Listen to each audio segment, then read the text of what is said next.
2018 chegando e é ano de eleição. Nós teremos eleições para deputado estadual, deputado federal, senador, governador e também para presidente. Hoje nós viemos aqui falar com o Dr. Aires Furquim, que vai explicar melhor para a gente como é que está esse cenário político, o doutor, para 2018. Bom, eu acredito que o que está se avizinhando é uma reorganização social. Então, todas aquelas oligarquias que existiam começam a se enfraquecer. Isso está provado no cenário de candidaturas à presidência da República. Nós temos o ex-presidente Lula liderando pesquisas, seguido pelo deputado Jair Bolsonaro, e aí aqueles de sempre, muitos candidatos. O que está mostrando as pesquisas? Que a população está absolutamente indecisa e ainda aguarda o surgimento de um nome novo. Isso porque o líder das pesquisas, que é o ex-presidente Lula, está muito próximo de ser até preso, com julgamentos em segundo grau. Então paira sobre a vida dele muitas dúvidas. Com relação a Jair Bolsonaro, nós temos uma questão que é muito importante e que o brasileiro demonstra ao longo da história que não gosta, que é o radicalismo. Eu não posso dizer o quão radical ele é ou o quão não é. Mas, em princípio, é uma pessoa que poderia chegar a 30 pontos percentuais nas pesquisas e aí começaria a patinar. Mas a grande verdade é que tudo é possível e a eleição de presidente está muito em aberto. Há uma ideia de que a Câmara dos Deputados sofrerá uma renovação como nunca houve. Ao Senado, deve continuar uma renovação lenta, mas mais gradual. Até porque nós elegeremos 2 senadores. Mas tudo indica que ainda políticos velhos, com ou sem vínculo com o errado, voltarão. Mas eu acredito que em uma quantidade menor. Vamos falar, doutor, o senhor falou aí a respeito do Lula, né, que a qualquer momento pode ser preso, né?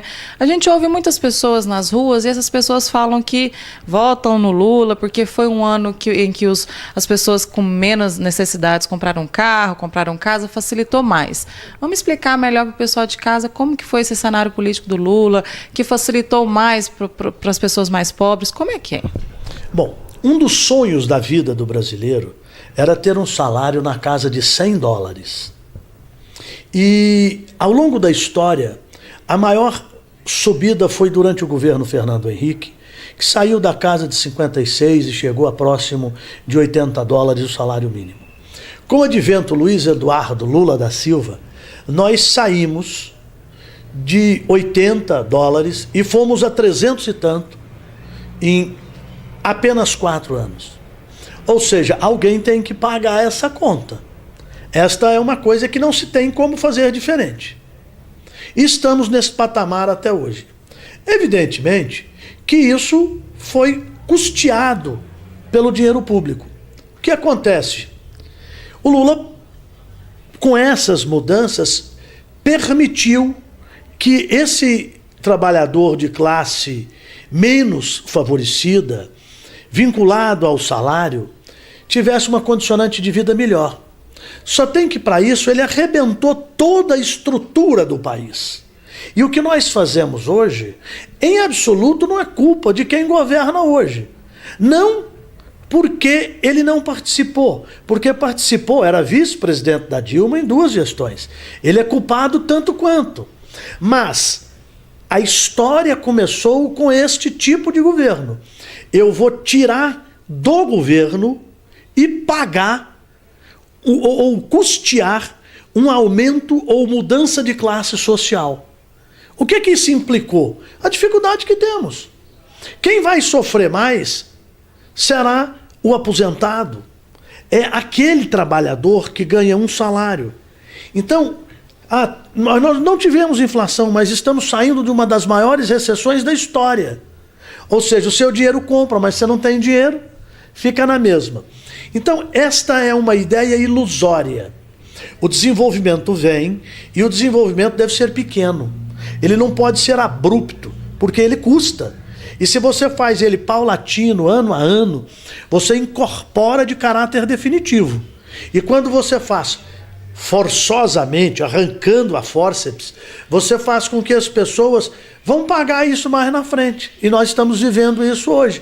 Tanto é que 13 milhões de irmãos nossos brasileiros não têm de que viver, não têm emprego. Ou seja, né, doutor, o Lula, o ex-presidente, ajudou de um lado e totalmente derrubou do outro. Eu não acredito que ele ajudou. Ele mentiu que arrumou, enquanto nos jogou numa das maiores valas de recessão econômica da história. Ou seja, mas muitas pessoas ainda vivem nessa ilusão, né, de que foi ajudado, e realmente não foi assim que aconteceu. Não, eu até acredito que uma quantidade enorme de pessoas palpavelmente melhorou de vida. Só que já voltaram para aquilo que era antes do Lula e voltaram sofrendo. É isso que eu acho injusto.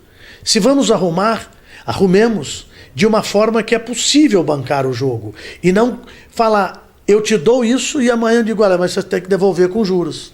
Tá certo, doutor. Agora vamos falar sobre a renovação, né? Jair Bolsonaro, que é um dos grandes nomes aí, tem muitos seguidores na internet, né? A gente vê falar muito sobre o militarismo com ele. Então, assim, tem muitas pessoas que vê uma esperança nele. Só que ele precisa dos apoios, né? Precisa do Senado. E como é que fica essa história? Não, eu parto de uma outra premissa, de outra lógica. É o seguinte... Historicamente, a política tem aqueles mais à esquerda, mais à direita, e no Brasil é mais ou menos buscando alguém que se alinhe ao centro. Todas as vezes que nós saímos muito para a direita ou muito para a esquerda, nós arrebentamos os trilhos e o carro sai da estrada. Então eu acredito que até pelo momento, pela decepção, pela dificuldade, nós haveremos de encontrar alguém. E acredito que esse alguém será alguém mais de centro. Agora, nós precisamos lembrar bem, o discurso dele, em que pese um tanto quanto à direita, ele vem de encontro ao respeito às instituições. E isso é o que nós temos que fazer, respeitar as instituições. Nós só estamos passando por essas várias atribulações sem sangue, porque as instituições brasileiras são boas. As pessoas podem ter defeito, mas as instituições são boas. Então eu quero crer que não será ele o nome, mas que ele participará do futuro governo, ou seja, pela densidade eleitoral, ele terá que ser ouvido. Porque nós temos que entender o seguinte, o primeiro turno é um lugar de salve-se quem puder, mas no segundo turno é o lugar do quê? Dos conchavos entre os interesses, e quando falo aqui de conchavo e de interesse, são de coisas sérias, não é para a corrupção, é para organizar. É um líder que será eleito, tendo agora não mais só os seus eleitores iniciais, mas um grupo muito grande de outros. Então haverá concessão para uma ideia, para outra, e acredito que esse é um fato que da agora em diante irá participar, terá que ser ouvido. São muitas ideias que ele tem, né, doutora? São ideias que, assim, o público, né, o povo está muito cansado, tanto de corrupção, violência, a facilidade com que vamos, entre aspas, os malandros têm, né? Então, assim, ele promete acabar com isso. E o senhor acredita que isso acaba? Como é que é?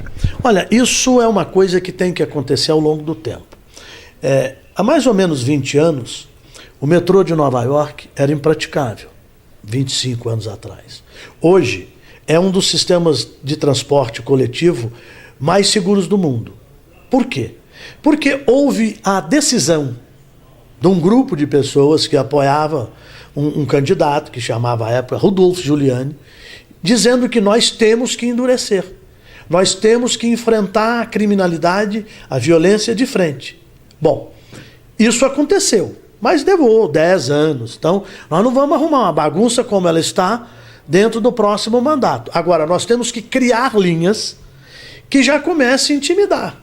Por exemplo, nós vamos combater o crime de forma eficaz. E aquele que preso for, preso ficará. Só isso já é um inibidor incrível.